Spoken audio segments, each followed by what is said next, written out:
So, as John mentioned before, I am Leo. I also go to North Atlanta High School, and I'm also a senior there. So, I want to talk to you all about unconditional joy and unconditional love.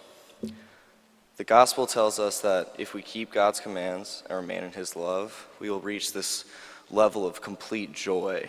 And He's telling us how to do that. He's telling us how to maintain joy, how to find joy, and how to ultimately spread joy. Now remain in my love, he says. How do we remain in the love of Christ and the love of God? And how does this lead to joy? So, my story in this church and my story of searching for the joy I'm talking about, it's about progression. I say progression because I've been going to this church since around 6th grade, and during that time I've gone from trying to attend Bible study nearly every single Tuesday, being on youth leadership team, and eventually helping to teach confirmation.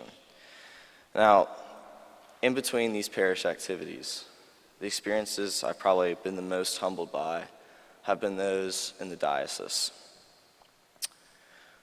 When the gospel was discussing this idea of loving each other unconditionally, I don't think that I could understand the magnitude of this love had it not been for the old dining hall at Camp Michael, where probably the most important chapter of my life began. This chapter was marked by experiences at Happening, a retreat in North Georgia organized by high schoolers for high schoolers. It is built on this unconditional love and joy that was discussed in the gospel today, and honestly, I have no idea where I would be without it. So this is what a Sunday morning is like at Happening. At least this is what my first Sunday morning at Happening was like. So I remember we got woken up extremely loudly at 6 in the morning. The only thing I could really feel, or the only thing I can remember, is that slight stickiness of a sweat that comes from a restless night of sleep. And I remember walking down this gigantic hill and really having no idea where I was. I remember walking in to this room, sitting down with a group of my peers, and really just only thinking about how awesome a shower would feel. So I sat down and I heard my name called. I rose and I walked to the center of the corridor that divided our group in half. And a girl with kind eyes dropped a wooden cross around my neck. And then she hugged me, which I was not expecting. Figured that was protocol. And I returned to my place in the crowd. And for some reason, I felt happy. I have no idea why. It was the earliest I'd been up since I was about 8 years old. But I was happy. And because of experiences like this, the love of Christ was instilled in me. And that cross I referenced hangs on my neck every single day to remind me of that fact. I went into my life after that weekend and I made changes to my attitude and how I went about my days. I changed how I carried myself and how I saw myself and how I saw others. You see, after that little progression from my home here at the cathedral, I made a home at Camp Michael in Toccoa, Georgia. And because of that literal progression, I made a progression within myself. I wanted to graduate from servant to friend, like the gospel says, and I was ready to make that jump.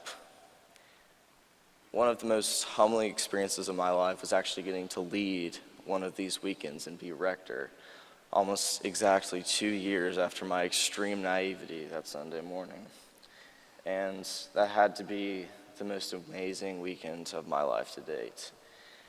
So, I've said the word progression a lot this morning, but I in no way can describe the ways that my peers progressed in their faith throughout that weekend. They treated each new hour differently and showed me a new meaning of the phrase, love each other as I have loved you. A lot of times, you see, The youth can be looked down on in the real world for being naive or even ignorant. However, I would say that because of their relatively new and unchanged minds, that they can show the true meaning of love through Christ better than maybe anyone else. They can show the true meaning of unconditional love in a way that can seem foreign to some adults. For the youth here today, I ask that you attend one of these weekends. If you can't tell from what I've told you today, it's truly, truly life-changing. And for the adults, I ask the same. I had multiple adults come up to me during my weekend as rector and just had completely dumbfounded expressions on their face at the love and attitude of the youth that were there.